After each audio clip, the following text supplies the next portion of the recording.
G'day everyone, welcome to Animal Tales with Tim Faulkner. That's me at the Australian Reptile Park in Aussie Ark.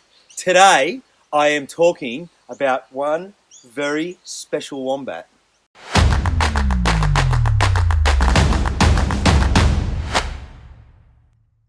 This is a baby wombat. Now, wombat is a marsupial. Now, I don't have a name for her yet, so don't think I've forgotten it, or don't think I'm not calling her by her name. You're going to hear more about that when we get to the homework, because I've got something that includes that for you to do. But I want to tell you about her story. It's a little bit sad, but it has a happy ending. Now, wombats are marsupials, and her mum was out feeding one night with this little one in her pouch, and very sadly her mum was hit by a car. That's tragic, and it happens sometimes.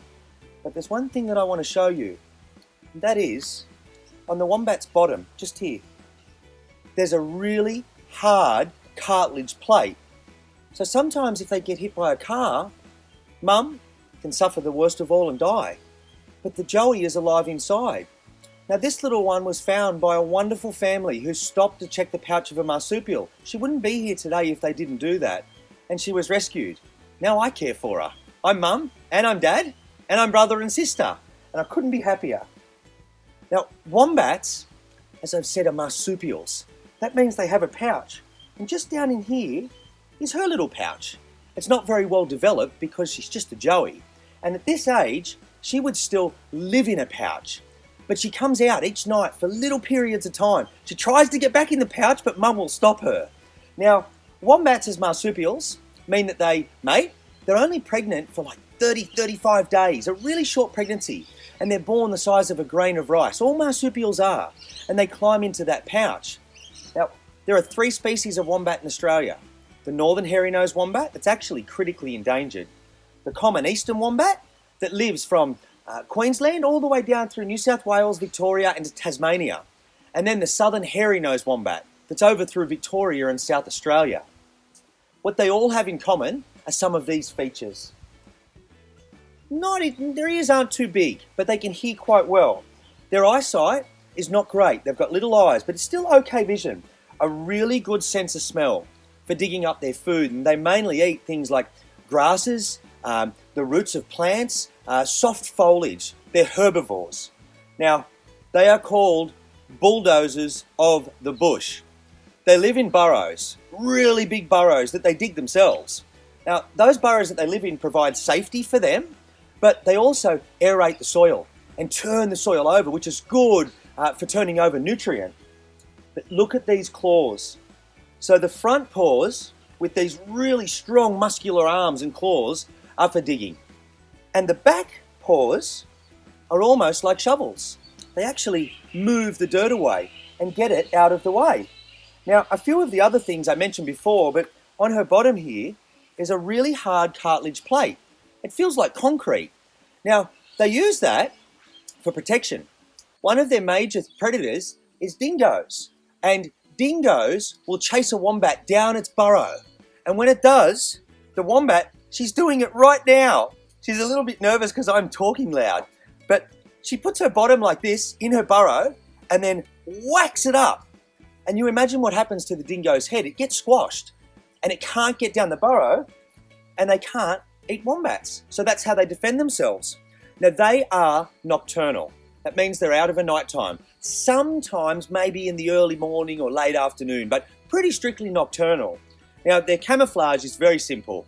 It blends in with the nighttime bush environment. So it's quite brown and grey with some white flecks in it, but very hard to see at night. Now, when wombats breed, you can imagine it's autumn here and we've got a joey. So we know that this joey is about 6 or 7 months old. So 6 or 7 months ago, mum and dad mated. The joey climbs into the pouch and mum protects it inside that pouch until it gets big enough. Then it follows mum around and it learns what to eat and where to eat and how to eat. But I want to come back to her story now. So she's in my care, and that means it's 24-hour, round-the-clock care. We have to provide artificial milk that's made to be just like mum's milk. We've got to keep her safe in a pouch, an artificial pouch. we've got to make sure that her temperature is consistent. Not too hot, not too cold. But for the majority of the time at the moment, she needs this. One-on-one contact. Her bond with mum is really strong. And when she's not in one-on-one contact like this, she lives in a pouch. Sometimes in my shirt. Sometimes hanging off the back of the door. She has to come out and be toileted. I don't want her to go to the toilet in a pouch. So after she has each bottle, she goes for a run on the grass. Now the grass is where she learns her environment. But she also goes to the toilet and she also exercises. Now the thing is, with me or mum, she doesn't want to do that. Just like you guys probably don't like to exercise, but she has to because it's good for her. So I take her for a jog. And just like mum, she follows behind me. And that's her story. Now wombats are one of my favourite animals. Everyone seems to love them. And you can see why. Now I come back to where we started. At the beginning, it was obvious that I don't have a name for her. And she was only rescued really recently. She's just started drinking. We know that she's healthy. She's been to the vets. So now is the right time to give her a name. I've told you a few things about wombats. I've told you about her. And I can tell you that she's pretty cheeky. She likes to bite and nip a little bit. She likes to run around. She's a bit cheeky. So you have two bits of homework. The first is, I want you to come up with a name. And we can only pick one name. So I'm sorry to everyone that picks a name that we don't use, but I want you to anyway. But importantly, I want you to pick a name that has meaning. And what I mean by that is something about her species, about her environment, about what she means culturally. Give me ideas. The second bit of homework, I want you to draw a wombat. But I want a little bit of the environment in it. Their burrow that's underground, the dirt mound outside the burrow, the trees in the background. They live in Eastern Australia. I've given you enough clues. There's your two bits of homework. Thank you for watching today. I'll see you again.